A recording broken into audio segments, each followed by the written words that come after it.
VPAA in Penn West, California. She was a member of the ensemble for The Little Mermaid, Annie Jr., and Fiddler on the Roof with Brownsville High School. During Annie Jr. and Fiddler on the Roof, she also assisted the AV and backstage crew. In Adam's Family, she took on additional roles. She was part of the ensemble, student director, backstage manager, and an AV crew member. She was part of the sound crew for the high school's first summer musical, SpongeBob Jr. Also, she was Mother Swan, ensemble, and student director in Brownsville's summer production of Honk Jr. This year, she plays the role of Mrs. Phelps, along with being the student director and stage manager. She has participated in stage and tech groups for Honk Jr., SpongeBob Jr., Godspell Jr., and Seussical Jr. with the Mon Valley Performing Arts Academy and the Christmas Carol at Penn West, California. Caitlin is a 4-year varsity member of the Lady Falcon soccer team, where she served as captain for the last 3 years. This year, the team made the playoffs. She earned a spot on the FCCA All-County Soccer for 4 years and the Herald Standard All-Area Girls Soccer Team. Caitlin is also a 4-year member of the varsity track and field team. The team has been section champs and made the playoffs several times. She also competed at the WPIAL individuals in the triple jump. She has competed both regionally and at the state level in PJAS for the last 5 years. She has been a member of SIA for 4 years, in which time they have won multiple awards. She is also a member of the AV Club, Art Club, Ski Club, Falcon Friends, Reading Buddies, TV Video Club, Student Cabinet, Environmental Club, and Environthon Team. She is a student of the Mon Valley Performing Arts Academy and has participated in their Summer Experience Tech program. She also takes vocal lessons with Mrs. D. Caitlin. She plans to attend Teal College in the fall, where she will further her academic soccer and theater journey. Congratulations, Caitlin.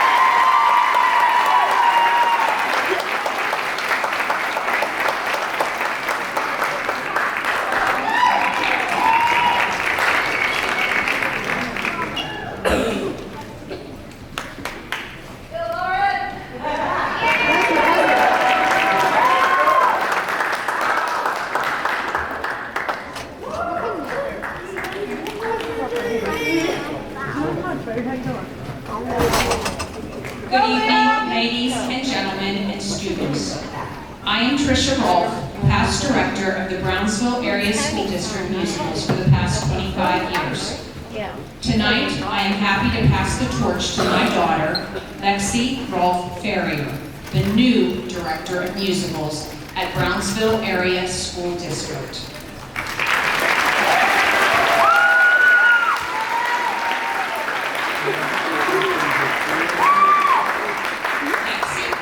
Ferrier was in the very first musical I directed at Brownsville, The Sound of Music. Interestingly, Lexi is directing children and relatives of many of those original cast members of The Sound of Music. This is proof that drama, theater, and music have made a definite impact on those students who have participated. Now, I officially turn over the reins to my daughter, Mrs. Ferrier.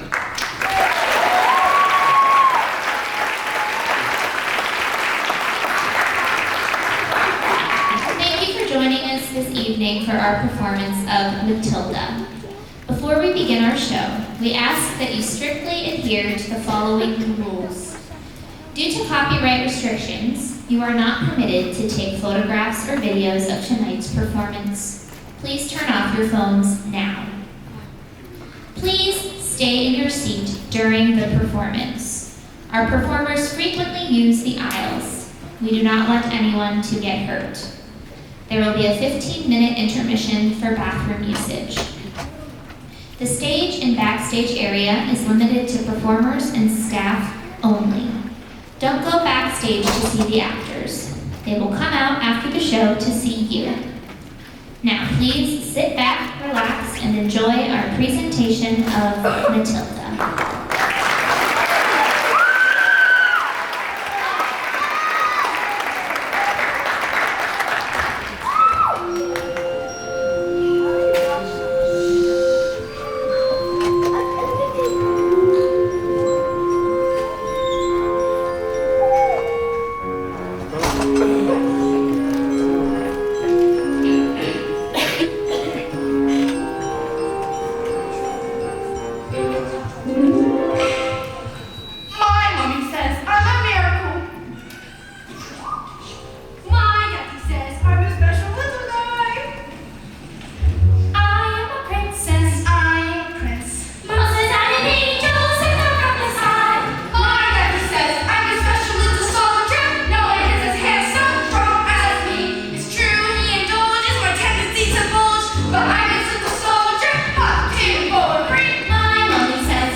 Wormwood, you're pregnant! You're going to have a baby! What? What a baby? I know what about the one. Isn't there something you can do? You're 9 months pregnant. Antibiotics are... Oh my lord. What about the biannual International Amateur Salsa and Ballroom Dancing Championships? A baby, Mrs. Wormwood, a child, the most precious gift this natural world can bestow upon us, has been handed to you.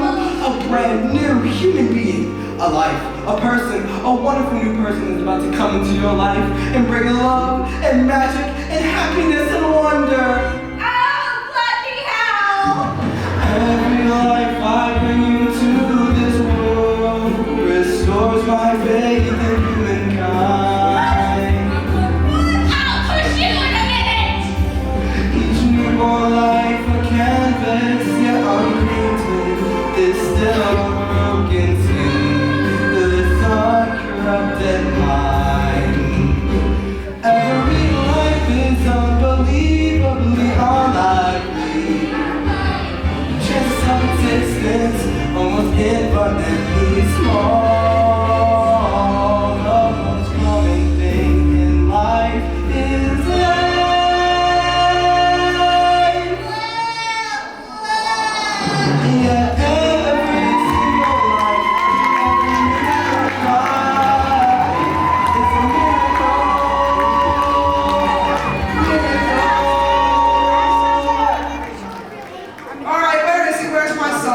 Wormwood, are you smoking a cigarette? What? Oh, of course, I'm sorry, Doctor. What was I? This calls for a comfort store. My word. Another little thing. That's one of the most beautiful children I've ever seen. Where's this thingy? His what? His, whatchamacallit, dude, what have you done with this thingy? This child doesn't have a thingy because... What? Boy, no thingy. Look what you done, you stupid woman. This boy has no thingy. Mr. Wormwood, this child is a girl. A beautiful, beautiful little girl. Championship's finished, isn't it? Is there any chance you could exchange this for a boy? This is the best day of my life! Oh, my undercarriage doesn't feel quite normal. My skin looks just revolting in this foul fluorescent light. And this gown is nothing like the semi-formal, semi-Spanish gown I should be wearing in the semi-finals tonight. I should be dancing the tarantella. I keep on rhythm. No, not dressed in hospital cotton with an ouching front bottom. And this Miracle, oh miracle, beautiful miracle I have ever seen. I can't find this freaking beat. Suddenly life is unbelievably unlikely. The chances of existence almost infinitely small. The most common thing in life is life. Yeah, every single life, every new life is a miracle. Miracle. Miracle.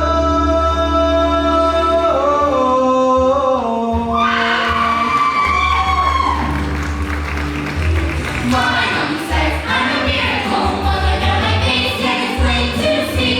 Ever since the day God chopped the umbilical cord, makes me clear as a mirror or a miracle like me.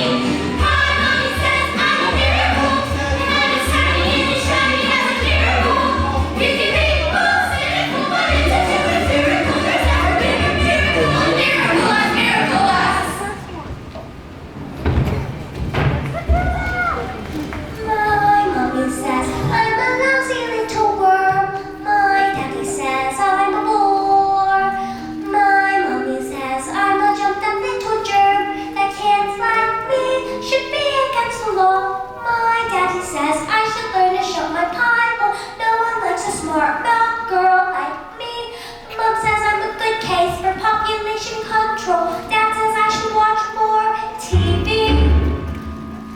Yes, that's right. 155 brand new luxury cars. Or are they good purpose? Well, let's put it this way. You want to beat them in the race. Yes, sir. Yes, sir. They are good cars. So, how much exactly? Harry! Look at this! She's reading a book! That's not normal for a 5-year-old. I think she might be an idiot. Listen to this. It was the best of times. It was the worst of times. It was the age of...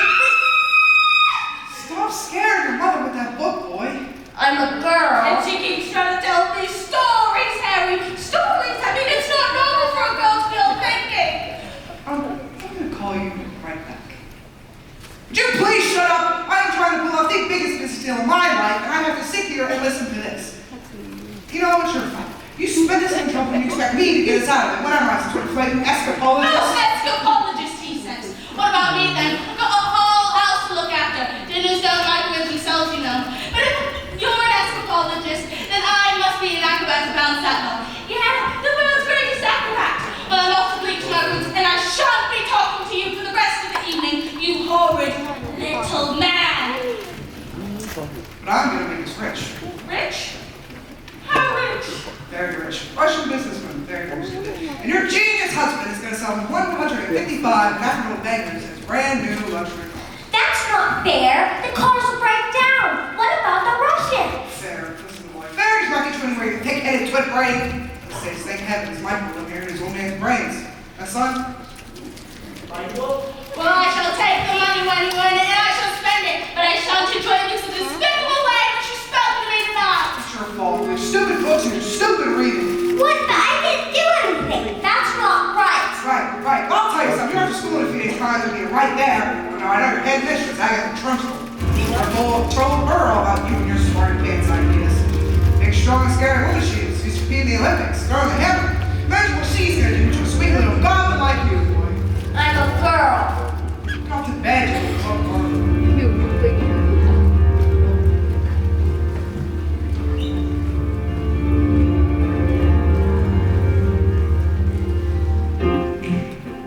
Jack and Jill went up the hill to fetch a pail of water. So they say the subsequent fall was an act of pitfall. They never stood a chance, they were written that way. Innocent victims of their story. Like Romeo and Juliet, 'twas written in the stars before they even met. That love and faith and a touch of stupidity would rock that up. Their hope of living happily, the endings were often a little bit gory. I wonder why they didn't just change their story. We're told we have to do, we're told, but surely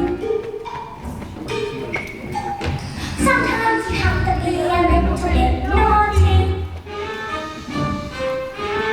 Just because you find that life's not fair, it doesn't mean that you just have to grin and bear it.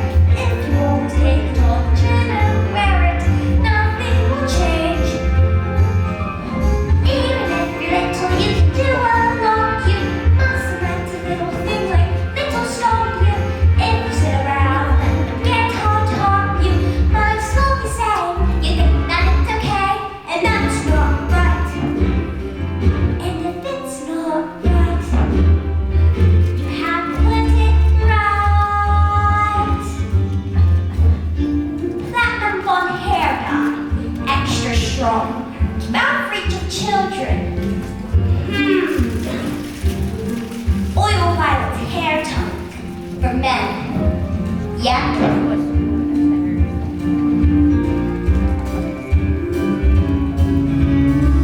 In the slip of a boat, there's a tiny revolt. Seat of a war in the creak of a floorboard. A storm can begin with lack of a wind. The tiniest might packs the mightiest sing every day. Starts with a tick of a clock, all escapes start with a click of a lock. If you're stuck in your story and want to get out, you don't have to cry, you don't have to shout, 'cause if you're little, you can do a lot. You mustn't let that little thing like little stop you. If you sit around and let them get on top, you won't change a thing. Just because you find that life's not fair, it doesn't mean that you just have to grin and bear it. If you always take it on the chin and wear it, you might as well be saying you think that it's okay, and that's not right. And if it's not right, you have to put it right. But nobody else is gonna put it right for me. Nobody but me is gonna change my story. Sometimes you have to be a little bit naughty.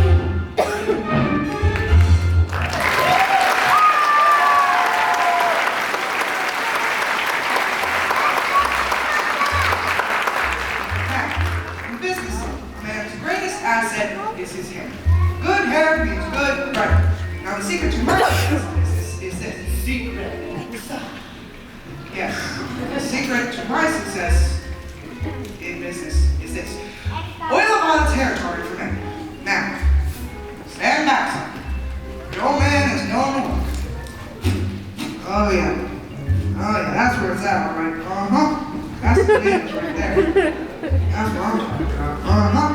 Now, in business, a man simply cannot fail to get noticed when his hair looks like this.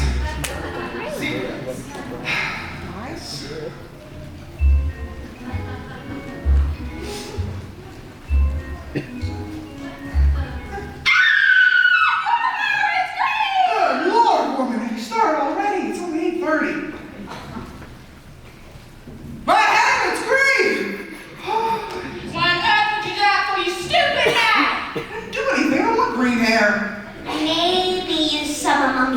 walked side by mistake. Oh, that's exactly what you've done, you stupid man! Oh, I got my deal today. The Russians, what am I supposed to do? I know what you could do. What is it? What can I do? You could pretend you're an elf. Oh, yeah, that's an I can do. What are you talking about? Boys are lonely. Mom, would you like to hear a story? Oh, don't be disgusting. Go on, crane back to that little library and go to something. The sooner you're in school, the better.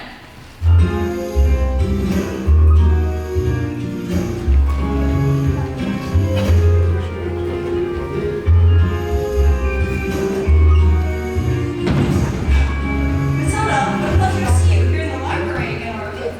Yes. My mom wanted me to stay at home with her. She hates it when I go out. Dad, too. He loves having me around. But I think it's good for grown-ups to have their own space. Matilda, you are so clever, and do you tell your parents lots of stories like you do with me? Oh, I love your stories, Matilda, and that's a hint, by the way. If you happen to have a story you wanted to tell me, maybe see you next week. Goodbye, Miss Honey. Go up with towels right. As I was saying, Matilda, if you happen to have a story you wanted to tell me, maybe... Who was that lady? That lady, that was Miss Honey. She's going to be your teacher. That lady. That lady? Yes, your teacher. Now, are you able to tell me a story or not? Once upon a time.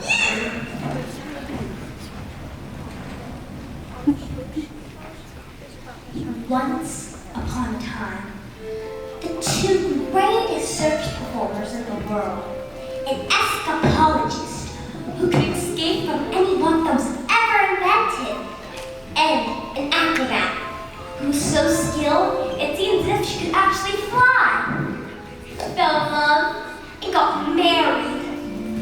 They performed the most incredible feats anyone's ever seen, and people come from miles around. Kings, queens, celebrities, and astronauts. And just to see their skill, to also see their love, which was said to be so deep that cats would purr as they walked past, and dogs would leap with joy.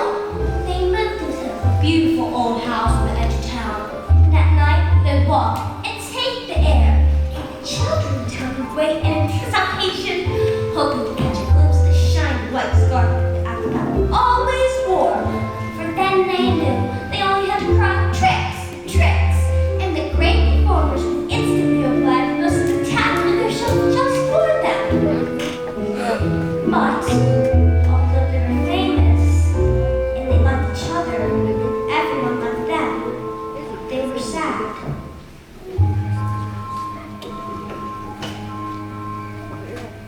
We have everything the world has to offer, said the wife. We have everything, But we don't have the one thing in the world we want most. but the one thing. Patience, Patience, my love, the husband replied. Time is on our side. Even time loves us. But time is the one thing no one has managed to rob. As time passed, they grew quite old. Still, they had no child. At night, they listened to the silence of their big empty house and would wonder how beautiful it would be if it was filled with the sound of child play. Matilda, this is very sad. You want me to stop? Don't you dare! Their sadness overwhelmed them and drew them on to ever more dangerous feats as their work became the only place they could escape the inescapable tragedy of their lives. And so, it was they decided to perform the most dangerous feat ever known to man. It is called, said the husband, announcing the event to the world's press who gathered to listen with bated breath. The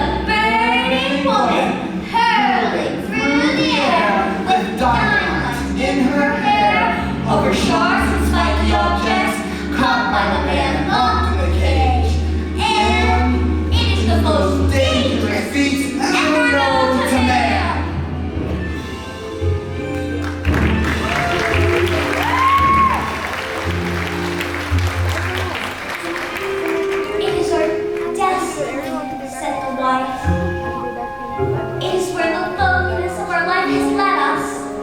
Well, what happens next? I don't know.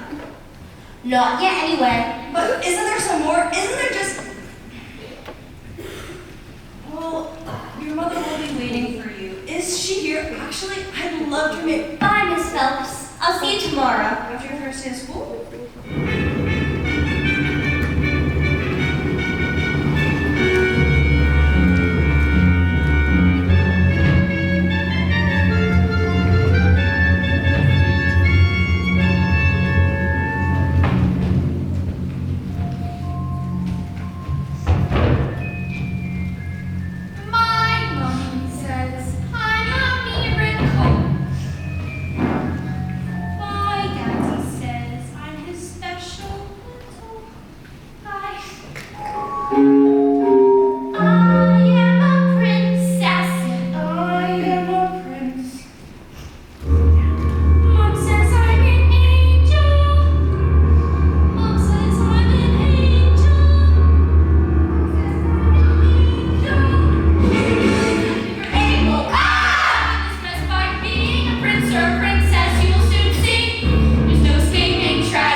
Wonderful. Matilda, isn't it? Please stand up and do as much as you can do. 1 times 2 is 2. 2 times 2 is 4. 3 times 2 is 6. 4 times 2 is 8. 5 times 2 is 10. 6 times 2 2 is 12, 7 times 2 is 14, 8 times 2 is 16, 9 times 2 is 18, 10 times 2 is 20, 11 times 2 is 22, 12 times 2 is 24. Wow, Matilda, that's very... 13 times 2 is 26, 14 times 2 is 28, 15 times 2 is 30, 16 times 2 is... Stop. Good heavens, how far can you go? I don't know. Quite a long way, I think. Do you think you could tell me what 2 times 28 is? 56. Well, yes, that's very... Now, how about this one? It's much harder, but if you took the time, do you think you could tell me what 2 times 487 is? 974. 12 sevens. 84. Well, let's leave maths in the way for the time being and focus on reading. Can anybody read to me what is written on the board? Very well, Nigel. Okay, well, maybe we better take a break. We don't want you bursting a blood vessel on your very first day. Lavender. Is the first word apple? No, the first word is not apple, but very, very good job. Yes. Matilda? I can now read words. So, Matilda, you can read words? Yes. Well, I need to learn to read words so I can read sentences. Because basically a sentence is just a big bunch of words. If you can't read sentences, you've got no chance of books.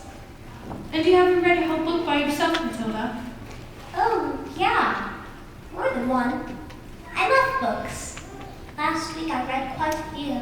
A few? And a week? My mind, that is good. What books did you read? Nicholas Nickleby, Oliver Twist, Jane Eyre, The Lord of the Rings, Tim, The Invisible Man, The Secret Garden, Crime and Punishment, and Cat in the Hat.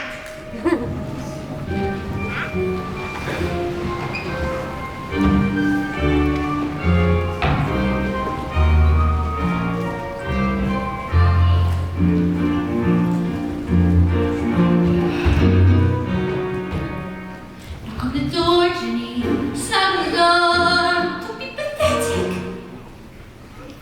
Knock on the door, Jenny. There's nothing to fear. Don't be pathetic. It's just a door. You've seen one before.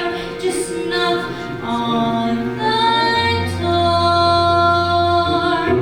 Like you try to hide, silly, standing outside the principal's office like a little girl. It's just pathetic.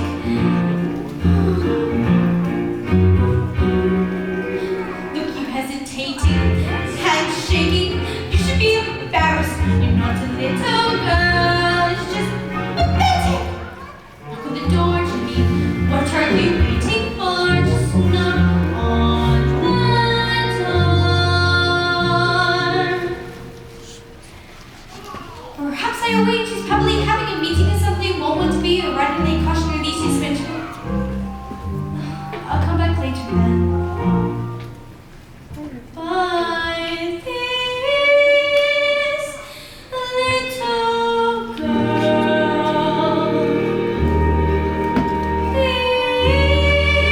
this miracle.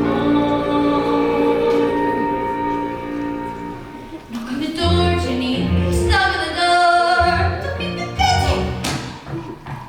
Enter. Well, yes, headmistress, in my class there. Well, don't just stand there like a wet tissue. Get on with it. In my class there was a girl named Matilda Wormwood, and Matilda Wormwood, daughter of Harry Wormwood, owns Wormwood Motors. Fine man. Told me to watch out for that little brat though. Says she's a real wart. oh no, headmistress. I don't think Matilda's that kind of child at all. What is the school motto, Miss Honey? Babanatum est Regitum. Babanatum est Megitum. Children are maggots.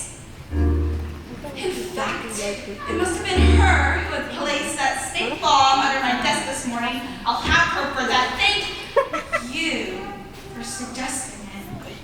I didn't. Miss Trunchbull, Matilda Wormwood is a genius. Nonsense. Didn't I just tell you she's a gangster? But she knows her times tables. So she's learned a few tricks. But she can read. So can I. Headmistress, I have to tell you.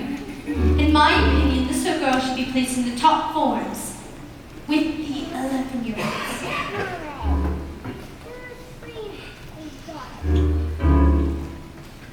Did I not just tell you she's a squid, a shrimp, an unhatched tadpole? We can't just place her with the 11-year-olds. What about the rules, honey? Rules! I believe Matilda Wormwood is an exception to the rules. An exception to the rules. In my school book, trophies see how my trophies gleam. In the sunlight, see how they shine. What do you think it took to become England champion? 1969. Do you think in that moment when my big moment came that I treated the rules with casual disdain? Well, like hell, as I stepped into the service and I changed my plan. What? As I chopped on my palms and I raised my hands, I did not. As I started to, I spin, did I look at the view? Did I drift off a tree for a minute or two? You think I faltered or mended my rotation? Leaving my other mind at an elevation. As the hair took off, did I change my breath? From the ground I had practiced for many a month and on a jot and not a dot. And I strayed from the plot, not a detail of my throw. Was I twisted or forgotten? Not even when the hammer left my hands and sailed high up above the stands. Did I let myself go?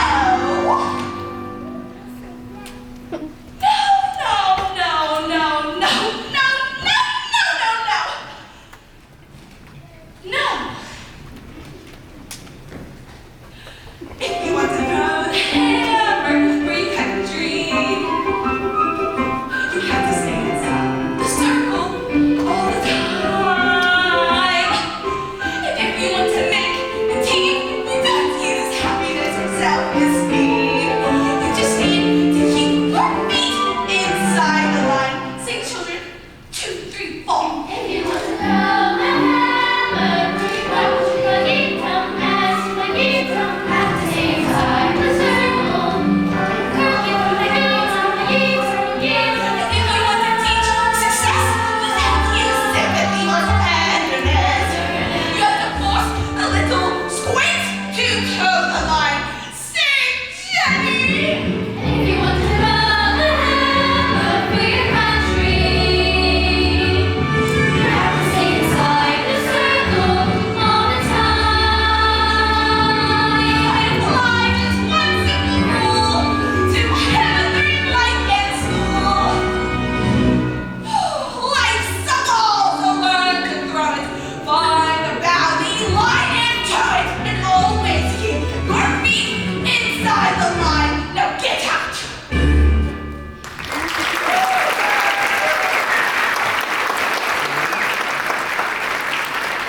I can tell you, mistress, it is my intention to help this little girl, whether you like it or not.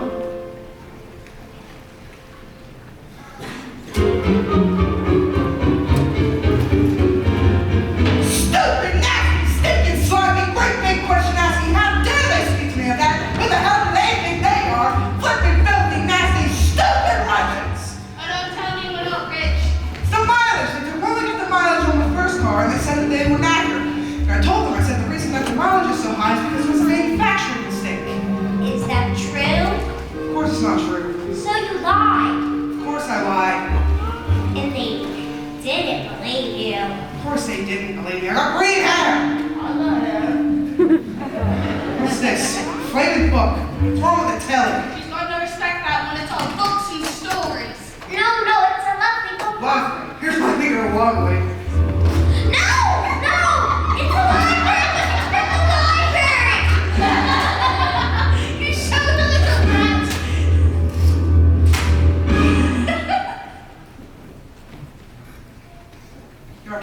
stick worm. Do we have any super glue? In the cupboard. While you're at it, glue your stupid book to your stupid head.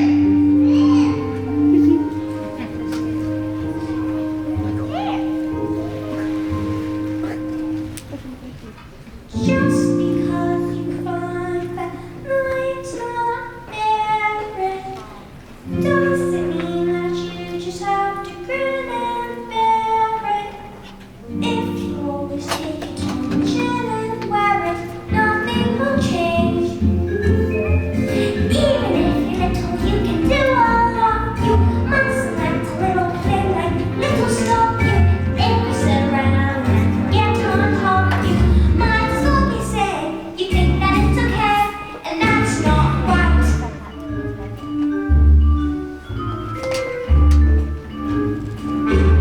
I've got my eye on you, boy. I'm a girl.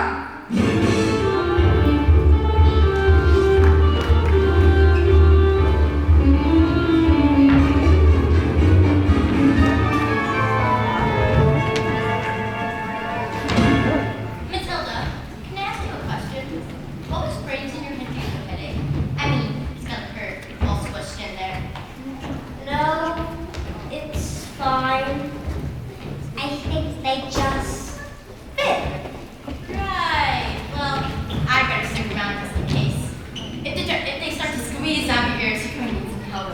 I'm Lavender, and I think it's best if we're best friends. Hide me! So we're from a whole kid of blue and the Trunchbull scare! When she sat up, her pants ain't stuck in the seat! Someone told her I'd never, now she's after me! That's not fair. That's not fair at all. You're done, kid. You're finished. Trunchbull said you're guilty. You're squished. Yesterday, she caught Julius Rotwinkle eating a liquor of all sorts during science. She just picked him up, spun him around, and threw him out the window. Don't listen to them. They're trying to scare us. I'm told about the sex. She's going to put me in choking! What's choky? They say in the cupboard, and are all such a gross children into. They say she's lined with nails, and spikes, and bits of broken glass. There's a place you are sent if you haven't been good. And it's made of spikes and wood, and it isn't wide enough to sit. And even if you could, there are nails on the bottom, so you wish you stood where the hinges creak and the door is closed. You cannot see smoke, not the end of your nose. And when you scream, you don't know if the sound came out. The scream in your head, you can reach your mouth.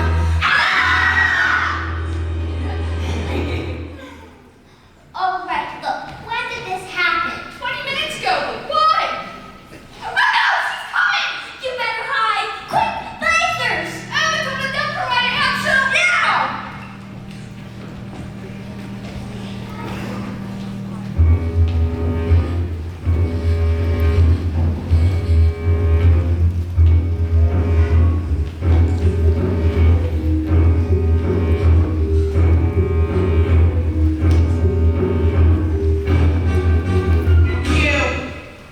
Where is the maggot known as Nigel?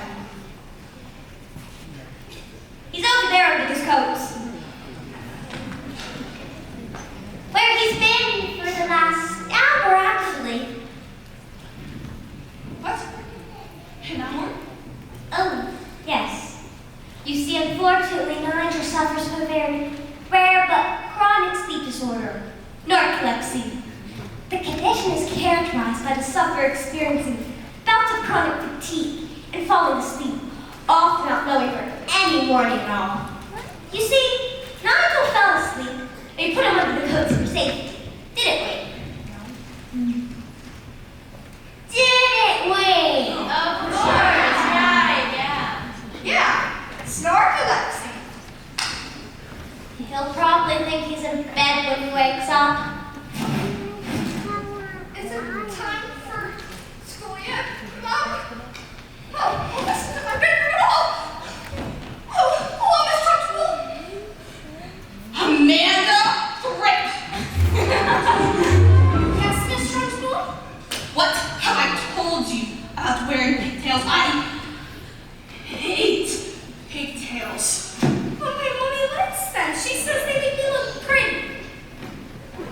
when your mother is a twit.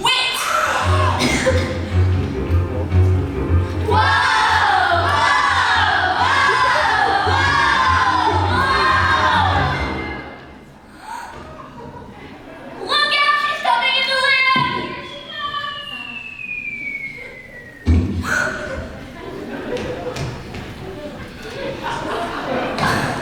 Still going. Still going. You. What is your name? Matilda Wormwood. So you're Wormwood, aren't you? Should have known. Well, Matilda, you have just made a very big mistake. Clean this mess up. Just so you all know, she's my best friend.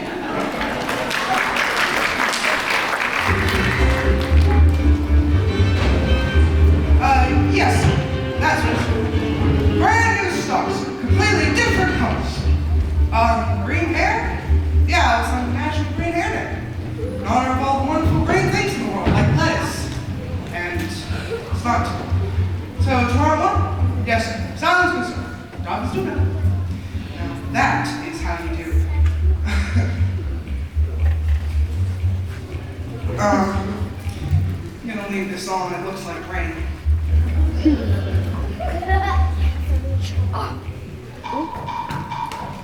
it? It's Miss Honey, Matilda's teacher. Been busy right now. Oh, it'll only take a moment. Come in if you must. See. Oh! Hello. Oh, this is Rodolfo. He's my dance partner. Oh, it's nothing like that. We're rehearsing. Ciao. Ah, Calais Italiano. Ciao, bien, piese, como sta? What? Babes, who is this? You know what interruptions do to my energy flow. What do you want, Miss Charlie? Well, it's Miss Honey. And as you may know, Matilda's in the bottom class, and the children in the bottom class aren't really expected to read. Well, stop reading then. Lord knows we've tried. I'm in the zone, doll. I can feel it in my hips. Don't miss this. Look, Miss Hussy. Not paid for a girl's getting no leather fancy. You should be focused on makeup and hair. Looks are more important than books. I mean, take a look at you and me. You just books! I just books!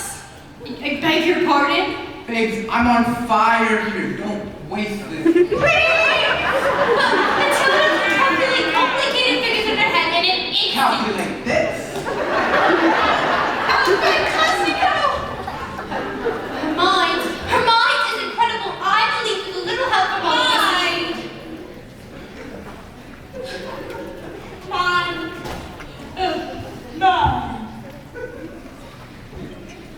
You don't know anything, do you?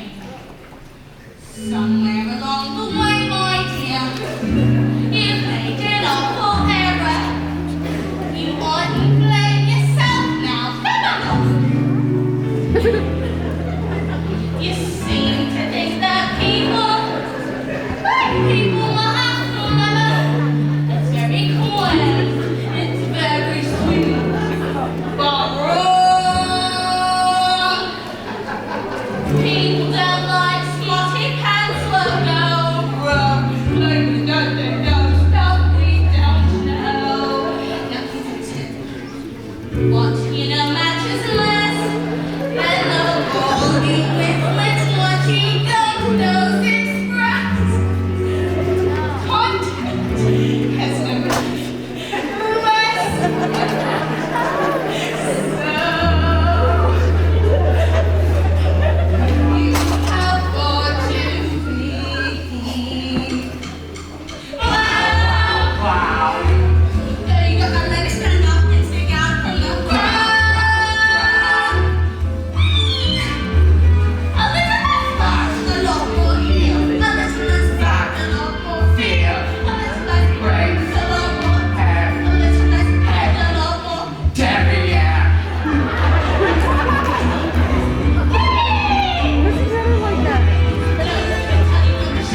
with her sister, both her success and her love.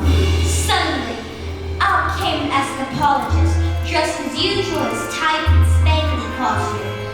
But there was no sign of the acrobat, and no glimpse at all of her shiny white scarf. Instead, the musical fanfare, there was absolute silence as he solemnly strode into the room.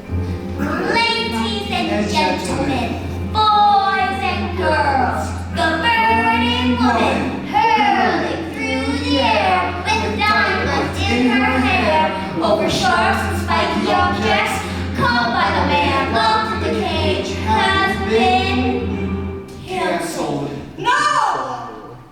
The audience got so loud that passing airplane called on to its instrumentation to report it as an atmospheric phenomenon. Canceled because my wife is pregnant. Oh, Matilda! Absolute silence. You could have heard a fly burp.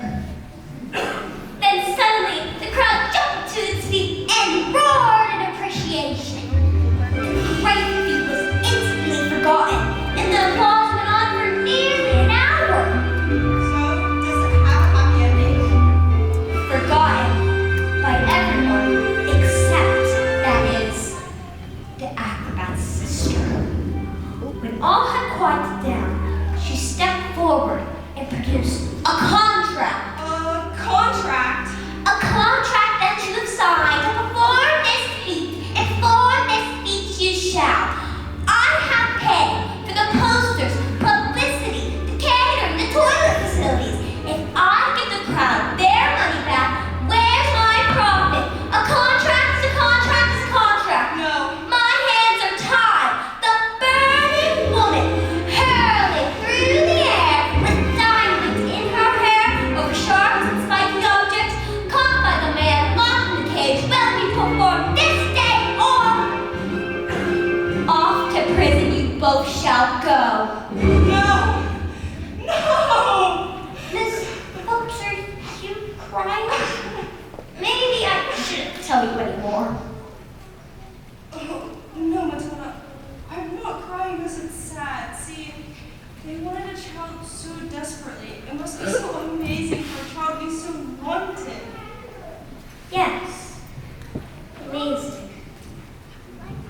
I'll see you tomorrow, Miss Phillips.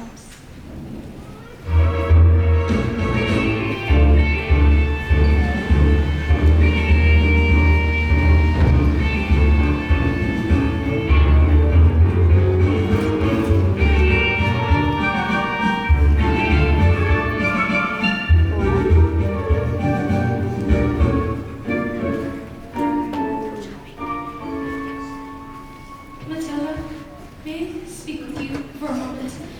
I regret to inform I haven't been too successful in getting others to recognize your abilities. So starting tomorrow, I shall bring a selection of very clever books, and you can read them while I teach the rest of the class. And if you have any questions, then I shall do my best to answer them. How does that sound?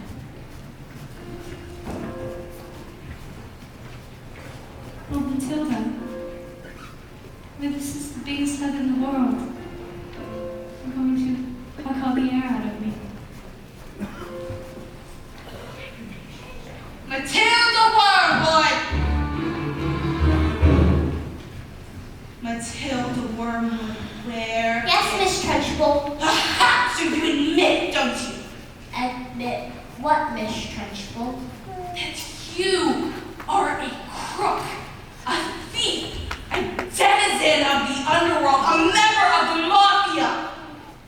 You sneaked like a servant into the kitchen this morning and stole a piece of my private chocolate cake from the tea tray. No, I did not. Miss Trunchbull, Matilda's been here all morning. Sticking up for the little spitball, aren't you? Well, it just so happened this crime took place before school had even started. Therefore, she is guilty. Okay, look. All right, I stole the cake. And honestly, I was really definitely sort of almost thinking about it, maybe. But the thing is, I was having a lot of trouble with my belly. You see, the Trunchbull's cake was so good that I stuffed it down 2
sometimes. Even me.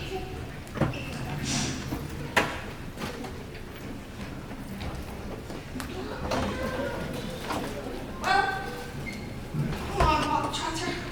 What? Where? Didn't I tell you? That was just the first part of your punishment. And the second part is choking! What? No, headmistress, please, you can't. Oh, but headmistress, yes I can, because I make it their fault. What'd you think I was? What? Weak, pathetic, you? But he's done everything you asked. I did it all! I did it! I ate the lot! I did it! No, please! No, please! Don't take me to choking! No, not that! No! That's not right!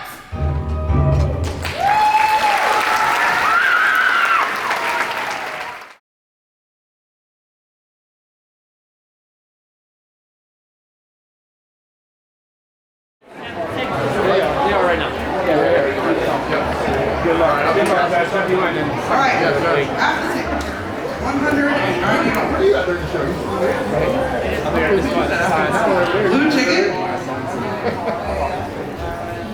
011820.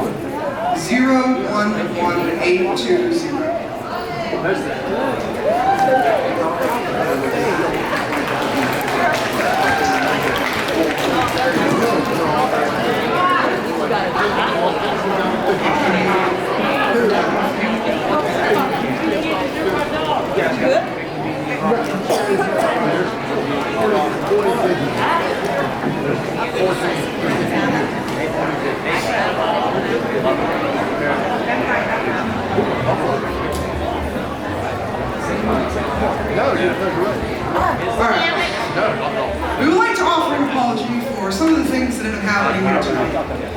They're not nice things, and they are not right things, and we would like to state organizatorically that we do not want any children that might be here watching this tonight to go home and try these things out for themselves. I'm of course talking about reading books. Now, it is normal for kids to behave in this fashion. It stunts the eyes, it wears out the brain, makes kids ugly, stinky, fatty, sweaty, vetty, boring, gaseous, and crucially, gives them verrucas of the mind. Under no circumstances do we condone any of these activities, and we do so utterly without rules. Now, can I just ask, who here has ever read a book? Hey! I think I read a book once.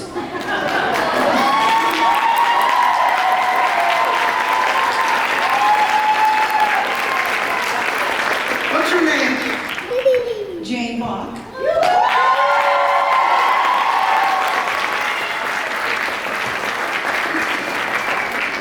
Well, don't take this the wrong way.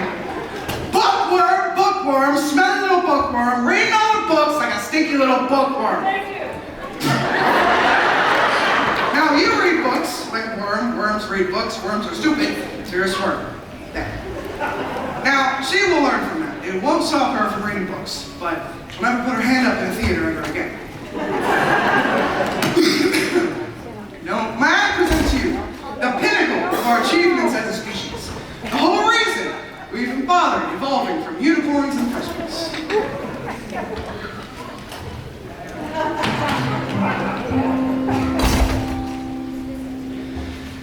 Somewhere on a show I heard that a picture tells 1,000 words.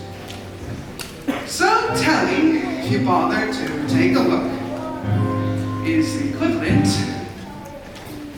of like lots of books. All I know I learned from telly, this big beautiful box of facts. And if you know a thing already, baby, you can switch the channel just like that. Endless joy and endless laughter, folks live happily ever after. All you need to make you wise is 23 minutes plus advertisements. Why would we waste our energy turning the pages 1, 2, 3, where we can sit comfortably on the lovely please watching people singing and talking and doing stuff. All I know I learned from telly. The bigger the telly, the smarter the man. You can tell from my big telly just how clever of a fella I am. Take it away, son.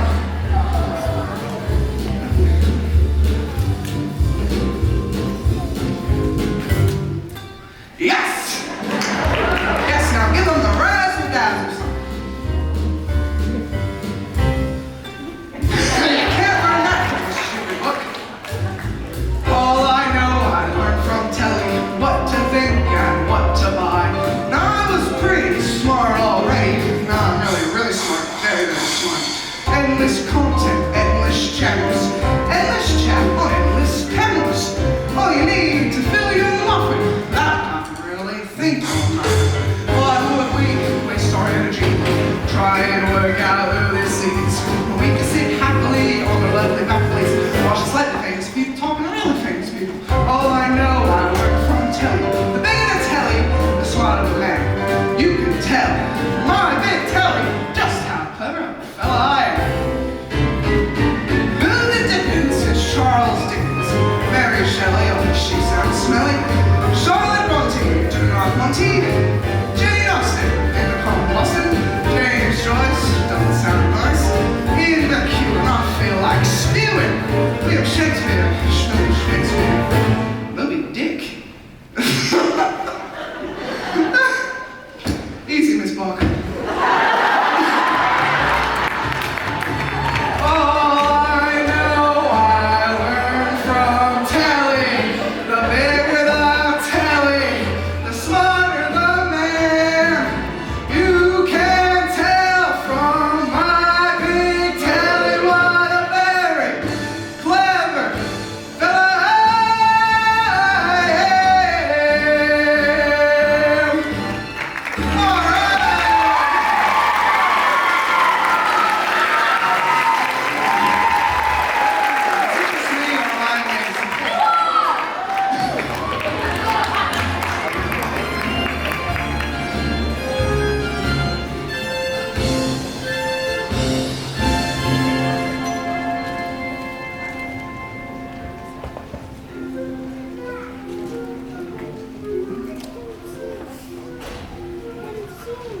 Hello, I'm Lavender, by the way, Matilda's best friend, and there's a bit coming up that's all about me. Well, not exactly about me, but I played a big part in it.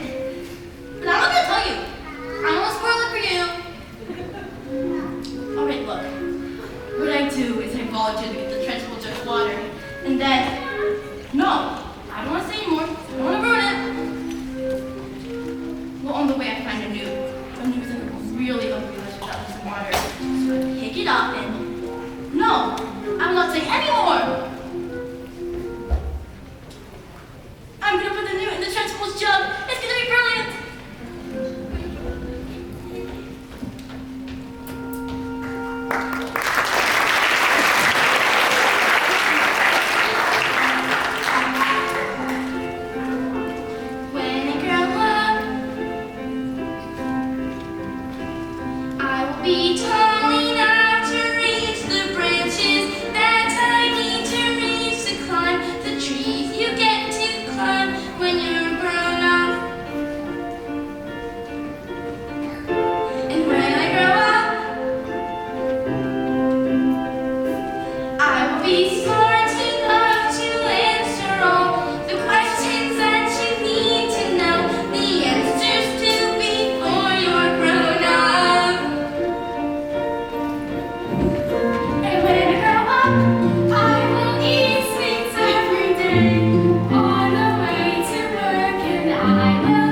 bits of it anyway.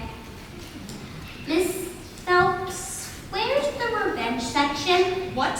Well, we don't have a revenge section. Why? Is there a child at school behaving like a bully? Oh, no. Not a child, exactly. Matilda, is there Would you like to hear the next part of the story? Story? Did you say story? What are we waiting for?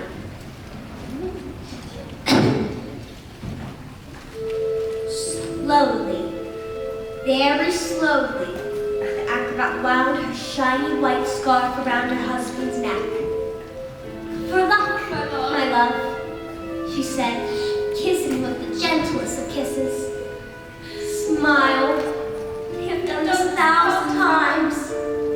But suddenly, she hugged him with the biggest hug in the world, so tight that he felt that she would hug out all the air of him. And so, the two performers prepared themselves for the most dangerous feat they've ever performed. The escapologist had to escape from the cage, lean out, grab his wife with one hand, grab a fire extinguisher with the other, and put out the flames in her specially designed dress, all within 12 seconds before the flames reached the dynamite and blew his wife's head off. Sorry, go on. Trickster, well. The moment the specially designed dress was set lit, the acrobat swung into the air. The crowd held their breath as she hurled over the sharp, spiky objects. 1 second, 2 seconds. The flames began to creep up her dress. 3 seconds, 4 seconds. She began to reach out her arms towards the cage. 5 seconds, 6 seconds. Suddenly, the padlock ping open and the huge chains fell away. 7 seconds, 8 seconds. The escapologist reached out one huge muscle arm to catch his wife and the child. 9 seconds, 10 seconds. Oh, I can't look. 11 seconds. The escapologist grabs his wife's hand and the flames are covered in foam before they can both be blown to pieces. Alright, so the story does have a happy ending. No. No. No. Maybe it was the thought of a child. Maybe his nerves. But the escapologist used a touch too much foam, and their hands became slippery. She fell.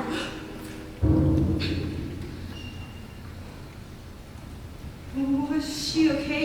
Did she survive? She broke every bone in her body, except the ones at the end of her little fingers. She did manage to live long enough to have the child, but the effort was far too great.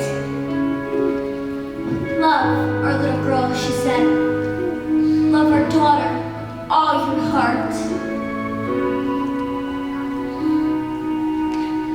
Love a girl with everything. She is everything. And then she died. And then things got worse. What worse, Matilda? Things can't get worse. I'm afraid they did, because the escapologist was so kind that he never for 1 second blamed the evil aunt for what had happened. In fact, he asked her to move in and help look after the little girl. She was nothing but cruel to the little girl, making her wash, cook, clean, and iron, and beating her if she did a thing wrong, but always in secret. So the escapologist never suspected a thing. And so, the poor little girl grew up with the meanest, cruelest, horrible son you can ever possibly imagine! Let's call the police! Miss Phelps, it's just a story. What? Of course. Matilda, you are so smart. Your parents must think they've won the lottery having a girl as smart as you. Oh, yeah, they do. They're always saying that, in fact. They say, Matilda, we're so lucky to have a daughter like you. You're like, winning the lottery.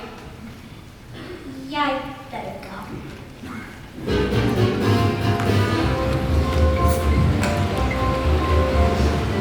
It's a fairy. What do you mean couldn't? What a fairy could have fellow I am. Come here, you. Stop! There was only one man I did that with. Everyone gather around.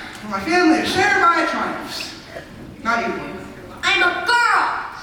I have 155 Nacro bangers in my hands, all polished up, but the mileage on the clock was telling the truth. They were now how could I possibly make the mileage on each one go back? I can very well drive each one of them backwards, now could I? Backwards. That's when I had the most genius idea in the world. I ran into a workshop and using my incredible mind, grabbed a drill, attached the drill's motor to the speedometer of the first car, turned it on, and whacked it into reverse. Backwards. Yes, backwards. The drill's motor rolls backwards at 1,000 times a second. Within a few minutes, I had reduced the mileage on my old bus bucket to practically nothing. Did it to every single car. Backwards. Oh, yes, darling. Backwards exactly. 10 minutes later, the Russian shows up. Big, nasty-faced apes, dark glasses, expensive suits. I don't know who they thought they were. Ooh, Russians are nocturnal. I saw it on the program last night. That was badgers. It was a program about badgers. Same thing. So, are we rich? My trusty code! Now give us dance through telephone all night long. That's not fair. You cheated them. They trusted you, and you cheated them. What's the matter with you? What have we done to serve a child like you? You know what I'm going to do tomorrow? I'm going to go down to that library and tell her all bag never to be let in again. If she does, I'm going to fire her. You're going to read another stinking book for as long as you live. Put it into your story, son of man. Get in there and stay in there, you old creep.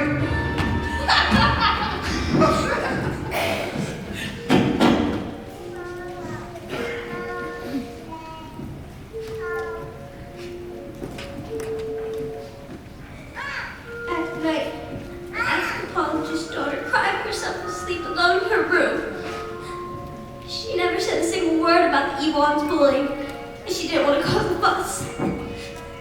This only encouraged the woman to greater cruelties, until one day she exploded. You are a useless, filthy, nasty little creep! And she beat her and threw her in a dank, dark, dusty cellar, locked the door, and went out.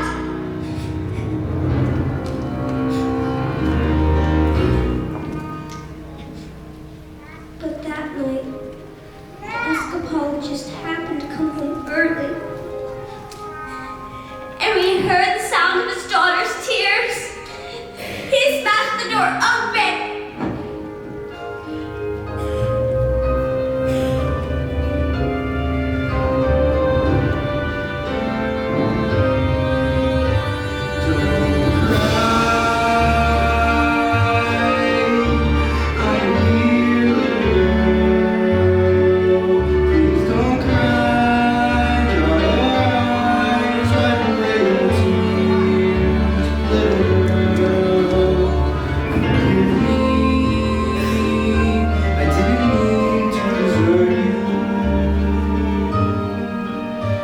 Don't cry.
break the trust of her own sister.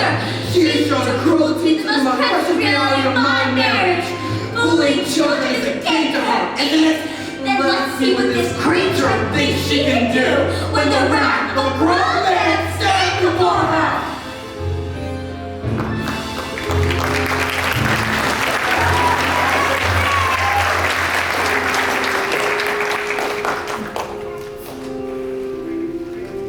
But that was the last little girl who saw of her father,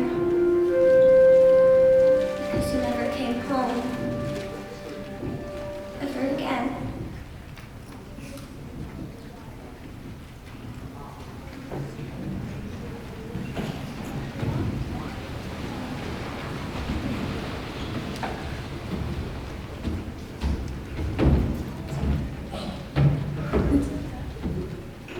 I've gotten you those books that we spoke about. So if you'd like to go over them, tell me what you think of them.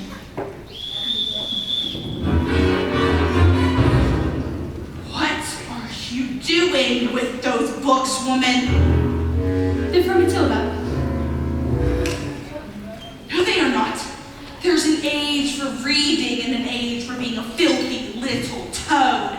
These are toads, aren't you, Bogtrotter? Yes, Miss Trunchbull. Yes, Miss Trunchbull.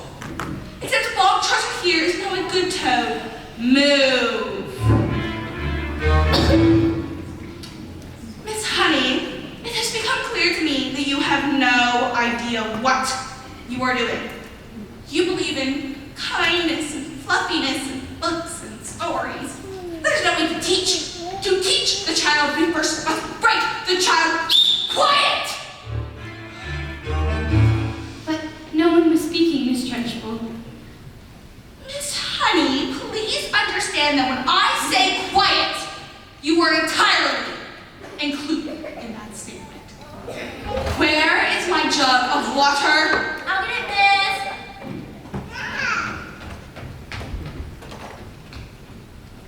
Stupid girl.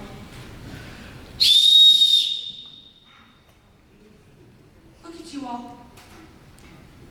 Flabby. Disgusting. Revolting. Revolting, I say. I think it's time we have toughened you up with a bit of phys ed.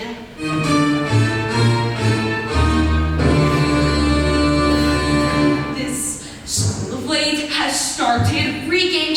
Quiet, maggots, when I'm speaking! Reeking with the most disturbing scent. And only the finest nostrils smell it, but I know it oh too well. It is the odor of rebellion. It's the bouquet of dissent. And you may bet your britches this headmistress finds this foul odoriferousness wholly olfactorily insulting. And so, to stop the stench's spread, I find a session of phys ed. Swords to be rained from the revolting.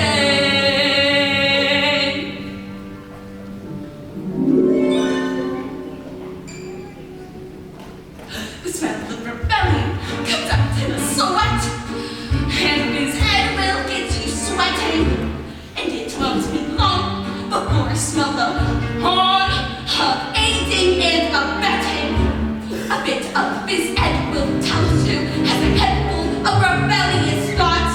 Hold, hold, just like a rotten egg floats to the top of a bucket of water. The smell of rebellion, the change of the rate, the roar of insubordination, the whip of resist one, the pull, the crane, the bark of mutiny in action. The weed becomes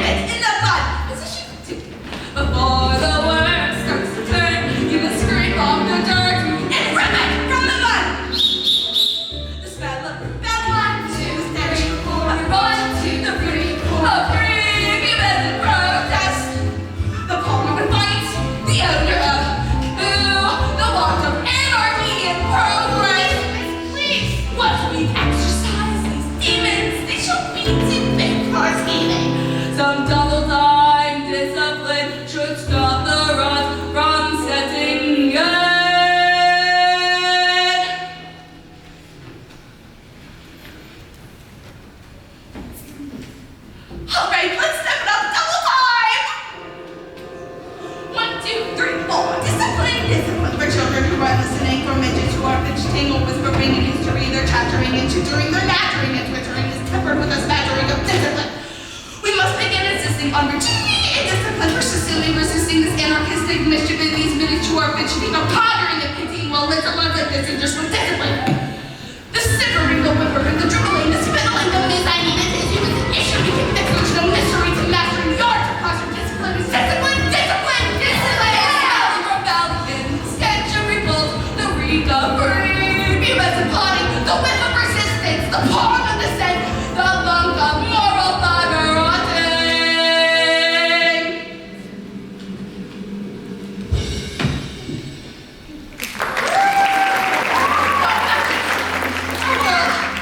No children, close your eyes and just dream. Imagine, come on, try it. The peace and the quiet, a burbling stream. Now imagine a woods with a cottage, and inside that cottage we find an elf called Seek, a carnival freak who can fold paper hats with his mind, and he says, don't let them steal your horses. Don't let them throw them away. No, no, no. You can find your way. They'll be waiting for you, singing.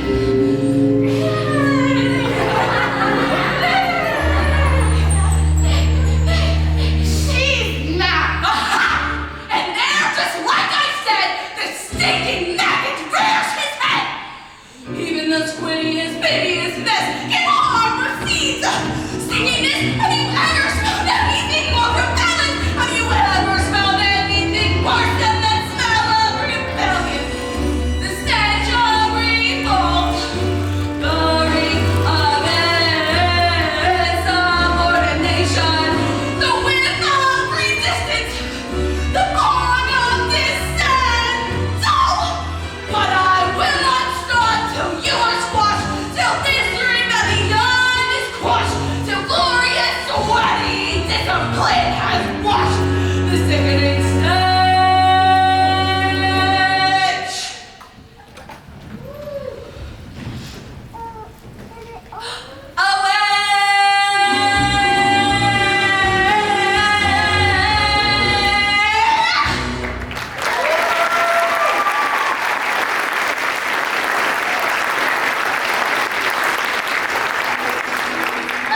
It's the new.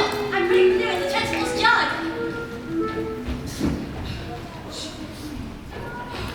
Quiet! That wasn't teaching. That was just plain cruelty. You think that because you are wet and weak.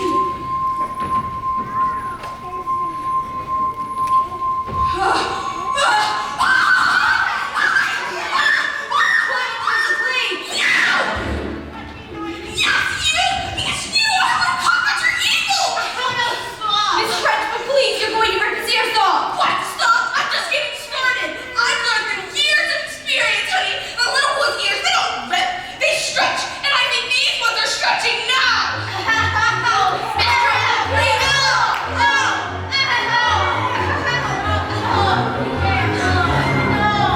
Get away from him, you big rat bully! How dare you? You? Insult me? Who do you think you are? You think you're all big and strong?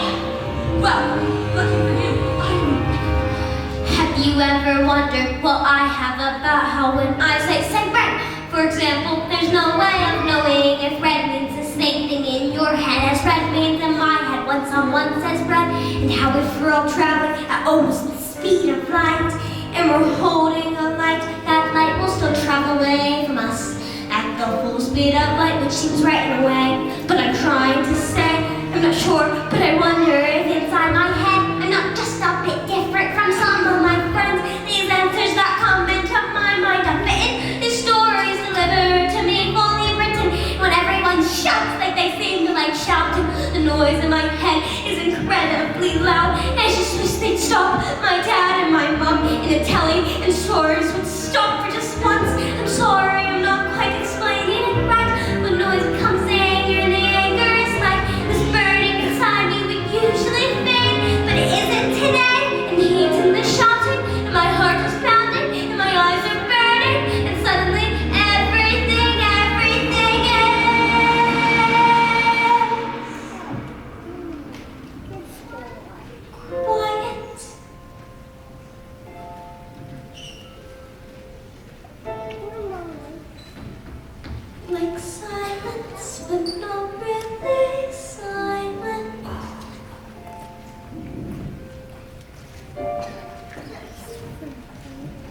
Just that strange sort of quiet,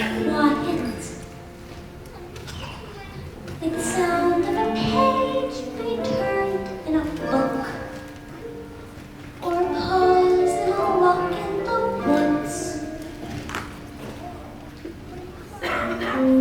Quiet,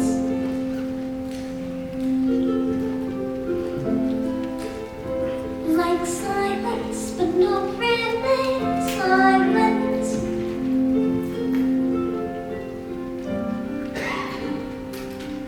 Just that nice kind of quiet, like the sound when you lie upside down in your bed. Just the sound of your heart in your head.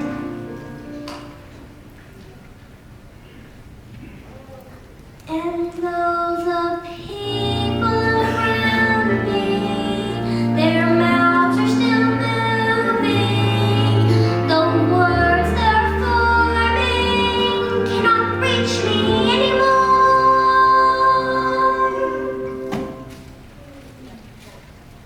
And it's quiet, and I am warm, like I've said.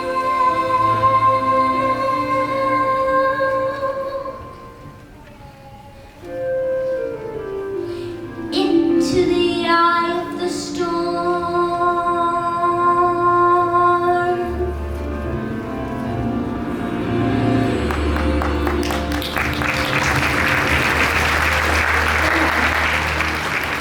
Tip over. Tip.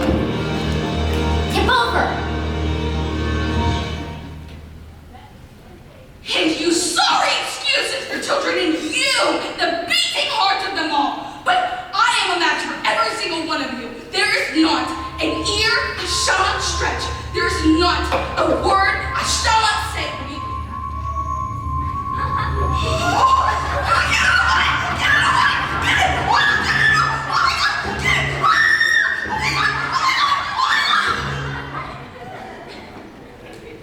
Well, that was interesting. Come along, children. We all better head home now while we still can. Matilda. Watch. Matilda, I think it wise. Please, just watch.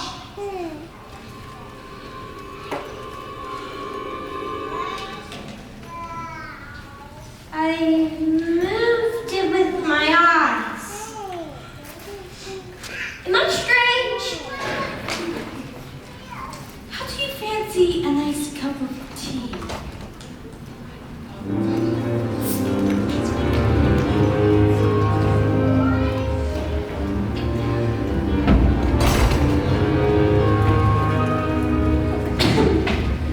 What do you think it is? This thing with my eyes. I can't pretend I know Matilda, and I don't think it's something that we should be afraid of. I think it's something to do with that incredible mind of yours. You mean there's no room left inside my head, so all my brains have to squeeze out through my eyes? No, not exactly, but yes, you are a clever girl, Matilda. I met your mother earlier, and she's unusual. How about your father? Is he proud to have a daughter as clever as you are? Yeah. He's proud. He's very, very, very proud. He's always saying, Matilda, I'm so proud to have a daughter as... That's not true, Miss Honey. That's not what he says at all. He says I'm a liar, a cheat, a nasty little creep. I see. Well, home sweet home. Are you poor? Oh, yes. Yes, I am. Don't they pay teachers very much? Well, no, they don't. But I'm poorer than most for other reasons. See, I used to live with my aunt, and one day when I was out walking, I came across this shed. I fell completely in love with it, and I ran up to the farmer and basically begged him to let me move in. He thought I was mad, but he agreed. And I've lived here ever since. But, Miss Honey, you can't live in a shed. I'm not strong, like you are, Matilda. My father died when I was younger. Magnus was his name, and ever since then I lived with my aunt. She was mean and cruel in ways I could hardly imagine. When I got my first job as a teacher, she presented me with a bill, saying I had to pay back every tea bag, every electricity bill, and every tin of beans. She even presented me with a document saying that my father had given her his entire house. Did he really do that? Magnus, I mean. Did he really just give her his house? I don't know, Matilda. Just like I don't know that he would have killed himself for us, just like he did. You think she did him in, don't you, Miss Honey? I don't know, Matilda. But all I know is after years of being bullied by that woman, it made me pathetic. I was trapped. That's why you live here.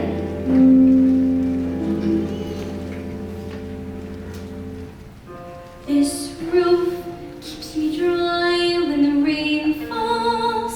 This door helps to keep the cold at bay. On this floor I can stand on my own 2 feet.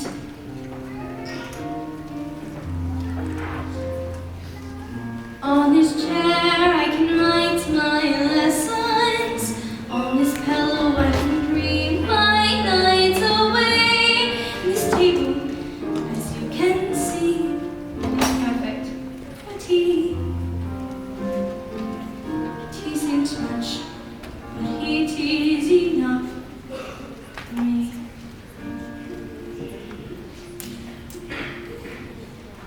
It isn't much, but it is enough.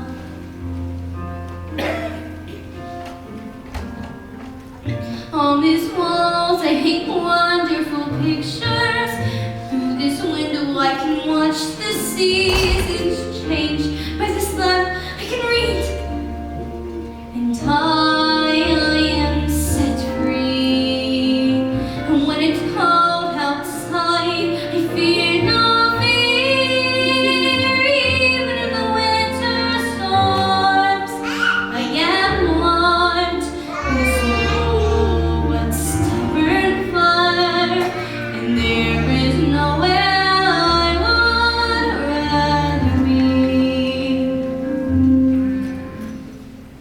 It isn't much, but it is enough for me. For this is my house. This is my house. It isn't much, but it is enough for me. For this is my house. This is my house. It isn't much, but it is enough. When it's cold and bleak, I fear no fear. Even in the fiercest storms, I am loved. This old stubborn fire. Even when outside is freezing, I don't take a sheet. I know that everything I need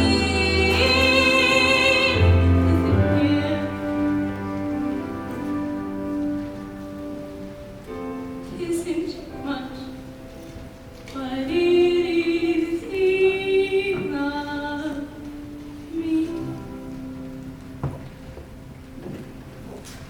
It isn't much, but it is enough for me.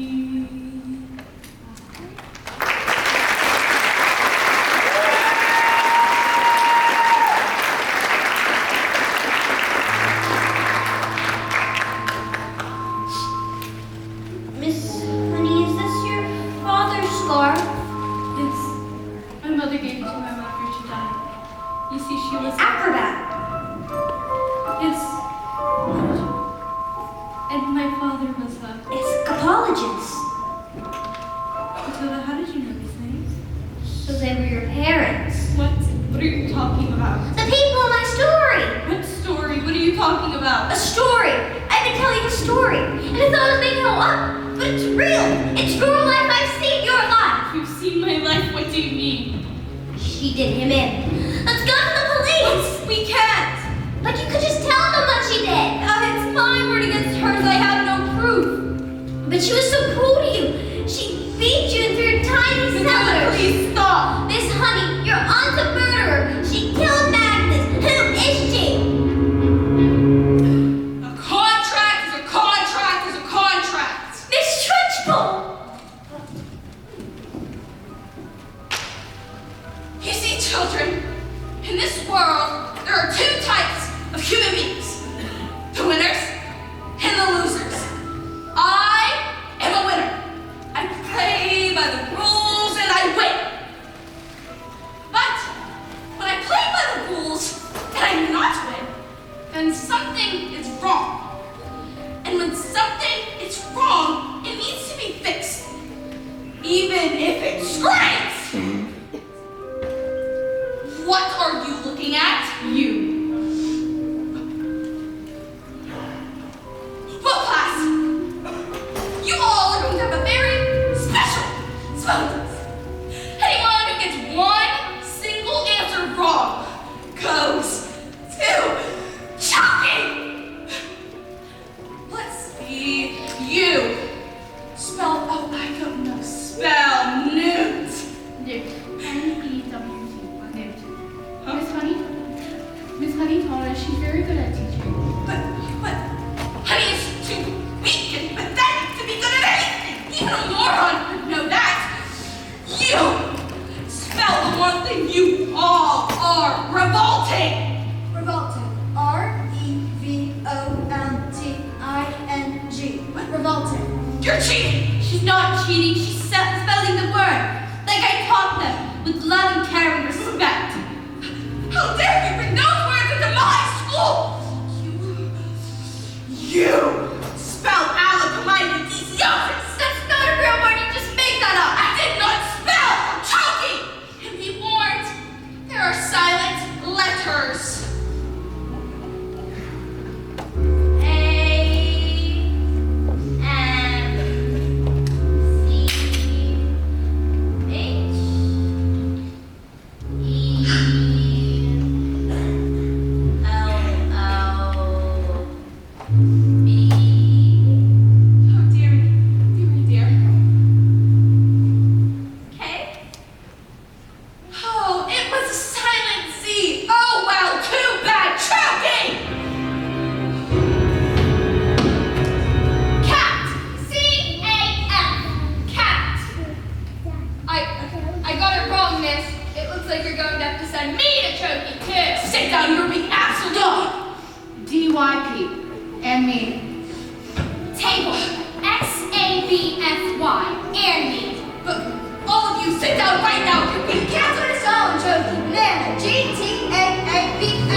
beautiful house, which up until that moment had been owned by one evil aunt, one Agatha Trunchbull. And she moved in immediately, and she was happier than she'd ever been in her entire life. Do you want to know something else? Miss Trunchbull was never yet seen again. The turkeys were immediately destroyed. And a new headmistress took over. And her name was Miss Honey. It was said it was the best school in all the land. Do you want to know something else? Matilda was never again able to move things with her eyes. I thought it was perhaps because her mind wasn't being challenged enough. She said it was because she no longer had any need for superpowers. I would look at Matilda, this young girl who had done so much to help others, stuck with mean and cruel parents. And I would feel my blood boil as I wished that there was something I could do. And so, this is the end. I wish so much that I could tell you that the story has a happy ending. I wish so much that I could tell you Matilda had the love she deserved, but perhaps not all stories have happy endings.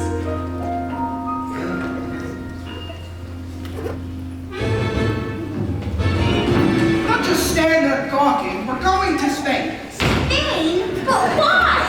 Because this idiot, this nitwit, this twin brain decided it would be a good idea to send 155 old bangers to the flaming Russian mafia! I didn't know they were the flaming Russian mafia, now did I? Come on, boy, believe me, we'll never Let Matilda stay here with me! I beg your pardon. Mr. Koffler, I would love to look after Matilda. If she would like me, of course. I would look after her and I would treat her with love and care and respect. And I would pay for everything, of course. So you want me to leave my daughter here with you? What did you say? They'll be here any minute. Dad, you called me daughter. They're here, you idiot! I told you! Quick, hide in the books! What about my legs? My beautiful legs?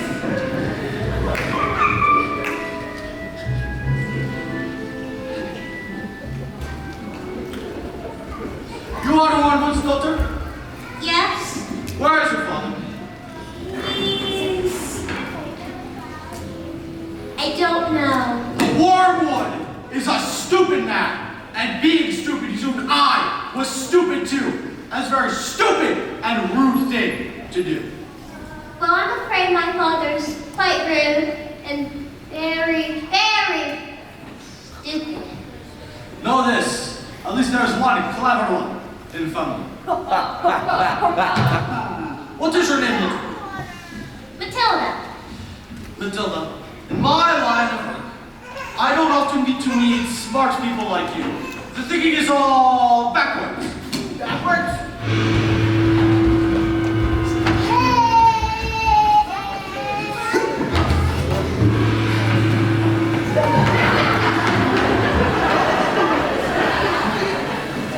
And she recovers for her rats of a father. It is truly a pleasure to meet such a child. Thank you. It's a pleasure to meet you too. You speak Russian? Not as well as I'd like to. It's a beautiful language, and I hope to learn as much as I can.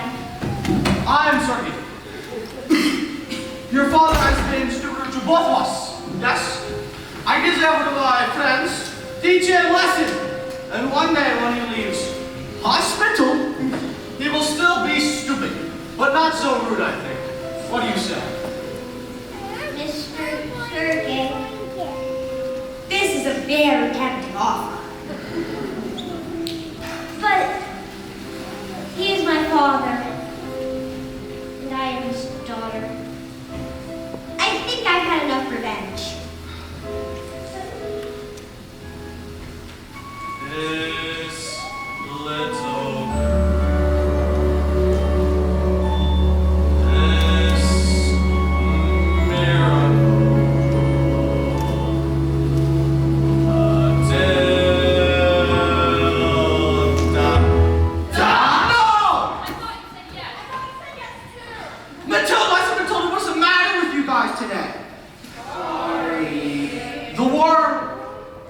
Wormwood is a very stupid man, but he is also very, very lucky to have you as his daughter.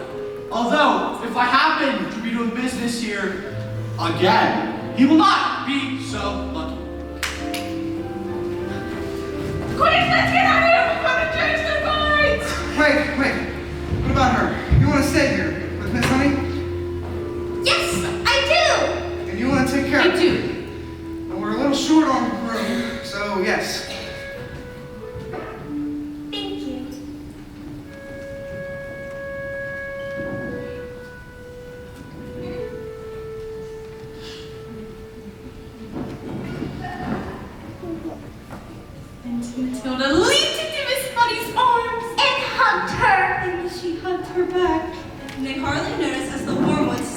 Rodolfo. And they hardly noticed as the Wormwoods and Rodolfo sped off into the distance. Because they had found each other.